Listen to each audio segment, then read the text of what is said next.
Thanks to our friends at The Motley Fool for sponsoring this video. Visit fool.com/ASYM for the top 10 stocks to buy right now.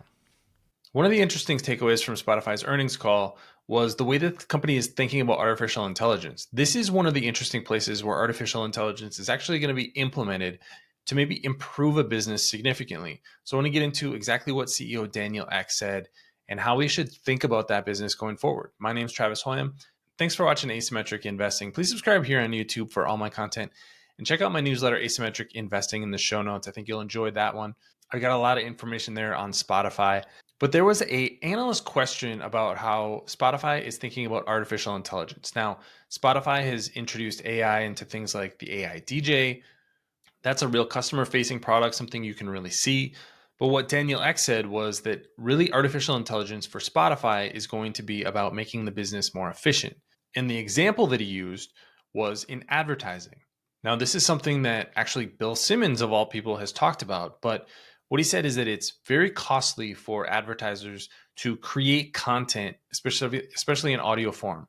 If you're doing something like a Google ad or even a Facebook ad, that can often be words that are relatively inexpensive to make. You can even have artificial intelligence write those. But audio and video are different beasts entirely, and it's much more costly to get something like a voice actor, equipment like a microphone. And so it's not nearly as straightforward, especially for a small business, to put audio advertisements on a platform like Spotify, even though Spotify can target customers in a very similar way to a platform like Facebook. But that may be changing in the future, and artificial intelligence is going to be used on the production side of advertising. That means that you may be able to just put in the words that you want spoken during an advertisement and then actually pick the voice actor that's going to be doing the ad for you. So if you're advertising on a specific podcast, you can actually have the host read that. You can even target those customers that maybe to a country or a specific city. There are a lot of opportunities to make advertising more efficient using artificial intelligence.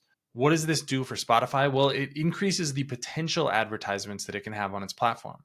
Right now, if you're going to create an ad and it's costly to build that ad in the first place, you're going to want to spread it across as many customers as possible. There's not going to be a lot of targeted advertising. It's going to be mostly brand advertising. So a brand advertisement is something you would see on TV.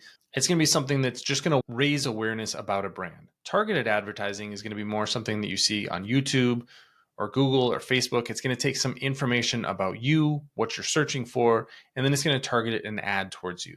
Those targeted ads are much more value on a per session basis. That's why Spotify ultimately wants to move into that business. But it takes a lot of back end work to do that. And you have to be able to create the content. Artificial intelligence could solve all of these things. I think that's really the takeaway from Spotify, is that if this ad business is going to grow, and it's growing pretty significantly, $404 million in ad supported revenue in the most recent 3 months.